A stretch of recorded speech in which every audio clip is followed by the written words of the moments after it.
alas 4 ng hapon, bumiyahe na siya patungo sa address na sinasabi ni Vlad. Puting t-shirt ang pinasot sa kanya na may tatak ng logo ng catering at black slacks naman sa ibaba. Pinusod niya mahabang buhok at nagsuot ng hairnet. 5 silang serbidora na pare-pareho ang suot at ang ayos ng buhok. Si Vlad naman sa may liquid and dessert counter.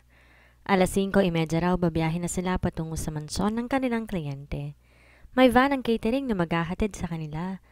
Pamilyar na sa kanya ang ganitong trabaho dahil nakakapunta siya sa mga selebrasyon na nag-hire ng catering services.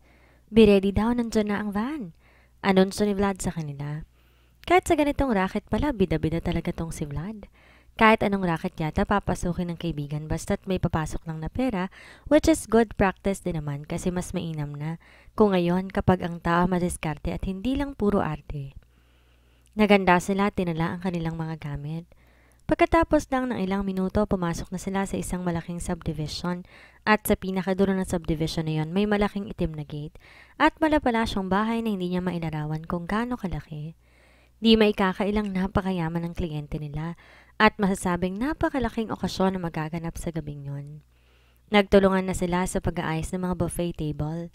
3 beses ang nilagay sa iba't ibang panig ng venue. It's a garden venue showcasing the different landscaping na lang yata nakita sa tanang buhay niya. Hindi bilang pagiging mayaman ng kung sino mang kumuha sa kanila. May maliit na stage sa garden na decorated na. When everything is already prepared, umupo na muna sila sa kanilang pwesto at sandali pang nagpahinga. Mamaya, magiging busy na sila kahit kailangan niyang mag-ipon ng lakas. Hinawakan niyang kanyang munting tiyan at napangiti. Alam niyang hindi tamang ginawa niya. Dapat niyang unahin ang career niya, pero ano pa nga ba ang magagawa niya? Nandito na to, mas hindi magiging tama kung ipapalaglag niya ang bata. Wala itong kasalanan kung bakit nabuntis siya kahit paninindigan niyang lahat. Pagkatapos ng graduation niya, uuwi siya sa probinsya at sasabihin lahat sa mga magulang niya. Okay ka lang ba, Inday? Tanong ni Vlad sa kanya. Of course, kakayanin. Sagot naman niya rito. Very good, magtrabaho ka na maayos ha. Para sa susunod, irerekomenda kita ulit kay boss. Gusto talaga niya itong batukan. Minsan talaga parang hindi niya ito kaibigan dahil kung pagkabitaw ng salita parang wala silang koneksyon. Paulit-ulit? Sinabi mo niyan, Vladimir. Mataray niyang sagot dito. Kau naman, sinabi ng ayoko sa pagalan niyan eh. Ulitin ko pa, kung di ka aalis dyan, Vladimir, banta niya. Iniwan talaga nito ang pwesto nito para puntahan lamang siya. Inirapan naman siya ng bading at pakending-kending tong bumalik sa pwesto. Tatawa-tawa naman ibang kasamahan nila sa itsura ni Vlad. Ikaw lang talagang nakakapagtaray kay Vlad, no? Wika ni Elsa sa kanya na kasama niya sa buffet table 1. Natawa lamang siya sa sinabi ni Elsa. Kung alam lang ng mga ito na malapit silang magkaibigan ni Vlad. May regla yata yung baklang niyan? Dagdag pa niya. Siguro nga, maldita ngayon eh, wika ni Elsa. Si Vlad lang talagang nag-i-exist na baklang paiba-iba ng mood. Pero kilalang kilala naman niya to. Napakabait nitong bakla kumpara sa iba, kahit na nga tupakin to minsan. Di nagtagal, unti-unti nang dumating ang mga panauhin. Hindi maitatago ang estado ng mga to sa buhay. The way they walk, talk, and move, converse what kind of status they have in life. Di naman nagtagal na puno na ang mga bakanting upuan kanina. Malakas tinutugtog ang instrumental love music sa paligid. Nakapag-serve na rin sila ng tubig sa lahat ng mesa. Ang iba kumakain na dalang sabi ng MC, makakakuha na ang mga bisita ng pagkain sa dessert and fruit corners. Good evening, everyone. I'm so glad that you were able to make it tonight in our anniversary. Isang kalbuhin at nakakatakot na medyo matandang lalaki ang nagsasalita sa stage. Ang itsura nito ay tulad ng mga mafia na nakikita sa TV na kapag may palpak ang ginawa, babarilin ka na lang kaagad. Matangkad at medyo mataba ito, pero parang lahat ata ng mga gold na kwintas, sing-sing, na binili nito ay sinuot nito. Ang isang ngipin nito kumikislap din. Nasa tabi ang isang babaeng may edad na rin, ngunit kamukha ni Barbie. The two are exactly opposite kung itsurang pag-uusapan. Napaka-Diyosa ng babaeng nasa tabi nito na tinatawag nitong honey. Pansin niya rin sa paligid, maraming mga lalaking mukhang bouncer sa bar. Puro itim ang suot at kitang-kita ang nakaumbok sa tagiliran ng mga to. May dalang baril ang mga tauhan ng lalaking nagsasalita. Di niya na naintindihan pa ang mga sinabi ng lalaki dahil nagsipalakpakan ng mga bisita na pawang mga yayamanin din.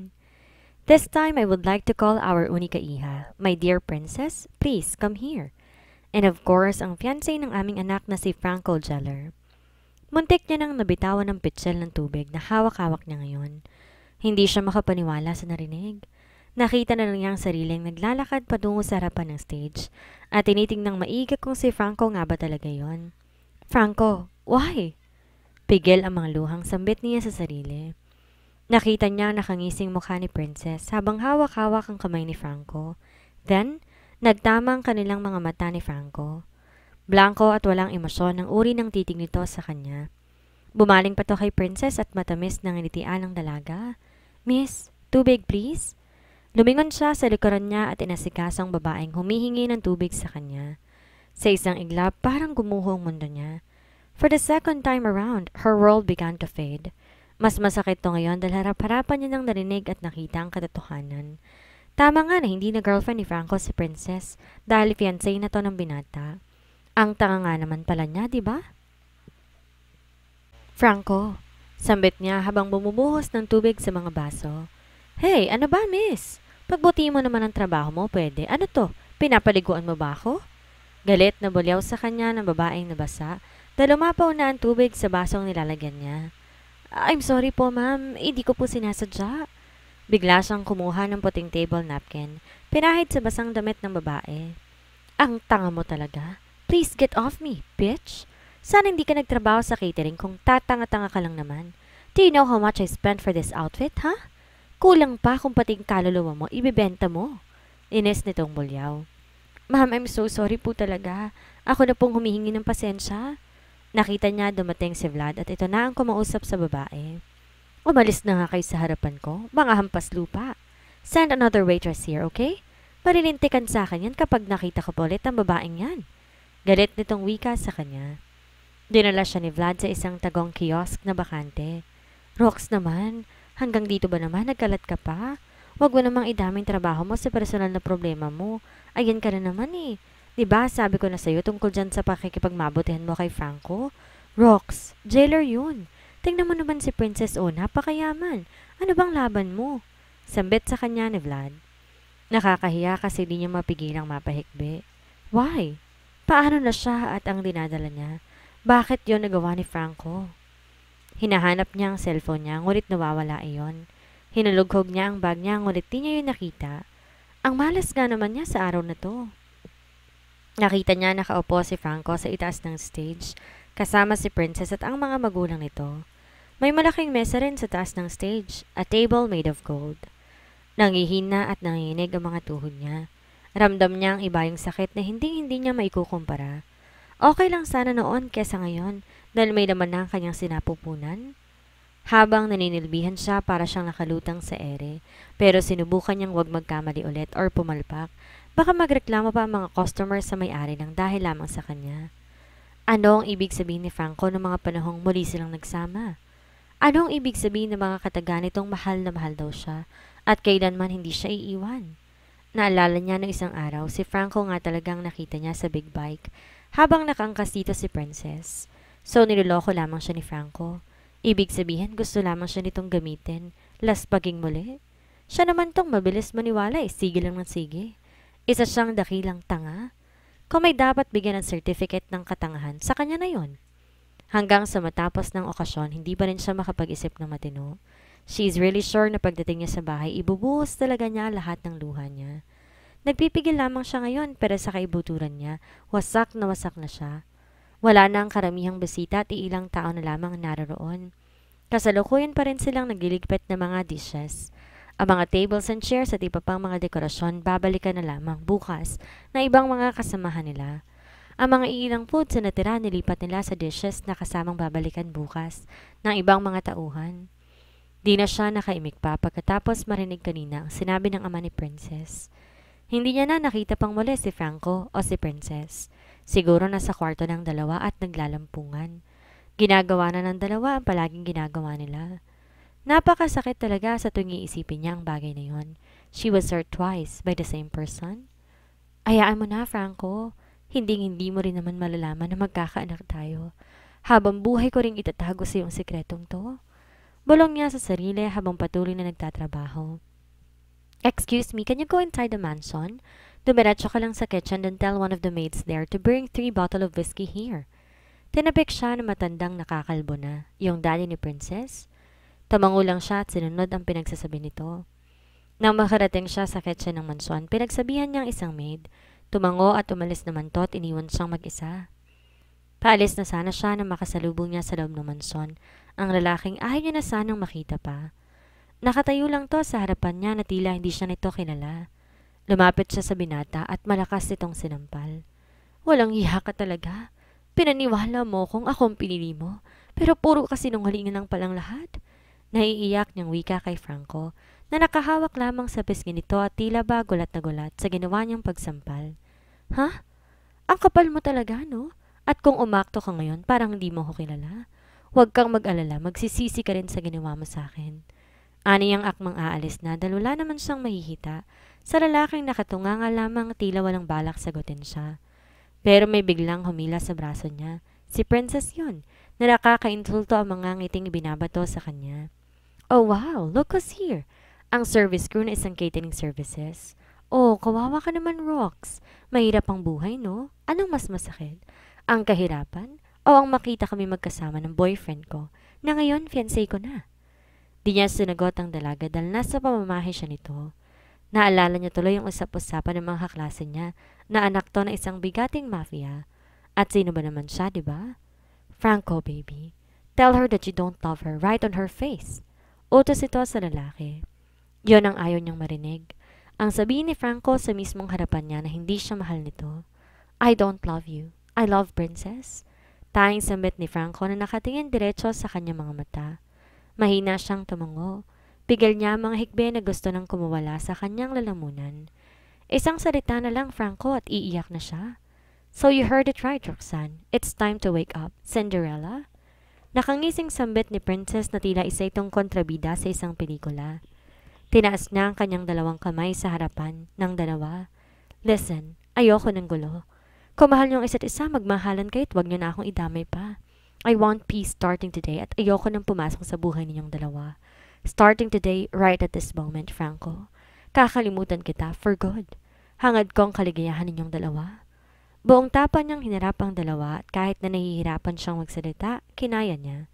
Well, that's great. So what are you waiting for, huh? Get out of my mansion. Hindi ka bagay dito.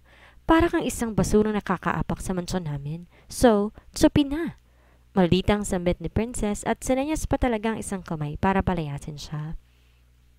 Mabilis siyang lumabas ng mansyon dahil alam niyang hinihintay na siya ni na Vlad. What? Buntis ka? Roxanne naman! To the highest devil na ba talaga yung katangahan mo? Bulyaw sila ni Vlad nang makarating sila sa apartment niya. Vlad, nandito na eh. Promise me na wala kang pagsasabi ang iba, ha? Papatayin ka man nila, please don't let others know about this.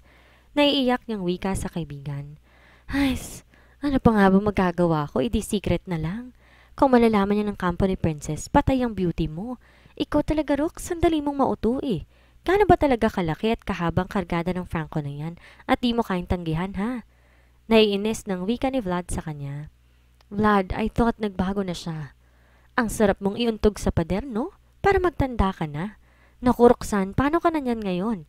Paano na yan dinadala mo? Itutuloy mo pa ba yan? Vlad naman, of course. Itutuloy ko. Itong batang tong tutulong sa akin para makamove on. At Vlad, ikaw nang bahalang pumasa sa mga requirements ko sa school, ha? Ready ng lahat. Hindi na rin ako makakasama sa graduation natin. Sana maintindihan mo ko, Vlad. At saan ka naman pupunta, Aber? Uuwi muna ako sa probinsya natin para magpakalayo-layo din ako. Siguro after a month, lilipat ako ng ibang probinsya. Malayo sa mga taong sinaktan ako? We, sigurado ka na kahit nasa malayo ka na, makakalimutan mo siya? Vlad naman, kakampi pa talaga kita? O sige na, susuportahan kita, sagot ng kaibigan niya. Uuwi siya sa mga magulang niya at sasabihin niya sa mga to ang tungkol sa pagbubuntis niya. Then afterwards, makikiusap siya sa tiyahin niyang nasa probinsya na makikitira siya sa bahay ng mga to. Mababait ang mga tiyahin niya kaya't alam niya, tatanggapin siya ng mga to. At saka mas mabuting sa probinsya siya makamanganak. malayo sa ingay at polusyon ng syudad. And you will never know about my little secret, Franco. Palalakihin ko ang anak ko na mag-isa. Bubusugin ko siya ng pagmamahal na pinagkait mo sa amin. Then, you will never know, Franco. After 5 years. Mga anak, kiss nyo na si Mama. Aalis na ako. Sambit niya sa kambal niyang anak na sina Cara at Craig. Isang lalaki at isang babae, ang naging anak nila ni Franco Jeller. Akala niya matatanggap siya ng kanyang mga magulang, ngunit nagalit ang mga to at pinalaya siya sa bahay nila, kaya lumipat siya sa probinsya, sa tiyuhin niya. Hindi rin naman siya nagtagal doon dahil hindi maganda ang ugali ng asawa nito. Kaya pagkatapos ng isilang ang kambal, lumipat siya sa bahay sa itaas ng bundok, kung saan namuhay silang mag-iina ng payapa. Naging kabuhayan niya ang paglalako ng mga gulay na siya mismo nagtanim, kaya kahit papaano nakakakain silang tatlo, kahit di gaanong masarap ang ulam nila. Nag-iipon din siya para sa kanyang transcript na kukunin niya sa Maynila. Ngayong malaki na ang mga kambal, kaya niya nang magtrabaho. Sayang naman ang tapos niya sa kolehiyo kung di niya gagamitin yon. The kids are now studying. May school naman sa bundok kahit konti lang ang mga estudyante doon. Kindergarten na mga to sa sunod na taon. Magiging grade 1 na at buong araw na sa school ang mga to. Her kids, parang hindi anak mahirap. Their eyes are green at ang kutis maputi at napakakinis. Siya naman naging morena na, nang dahil yon sa paglalako niya ng mga gulay at prutas. Matalino ang kambal. Every quarter nasa top 10 ng dalawa, kaya naman kahit salat sa buhay ginagawa niyang lahat para makapag-ipon siya, para makuha niya mga papeles sa eskwelahan, dahil nagandang bumalik ulit sa Manila para maghanap ng trabaho. Mas madaling mag-apply doon, pera at oras lamang ang wala siya. Mama, sama po kami please. Pangulit ng kanyang anak na si Cara. Kagaya niya mahaba at kulot ang buhok nito, pero kamukha ito ni Franco. Kahit anong anggulo ata talaga hindi mawawala ang alaala ni Franco dahil sa mga anak niya.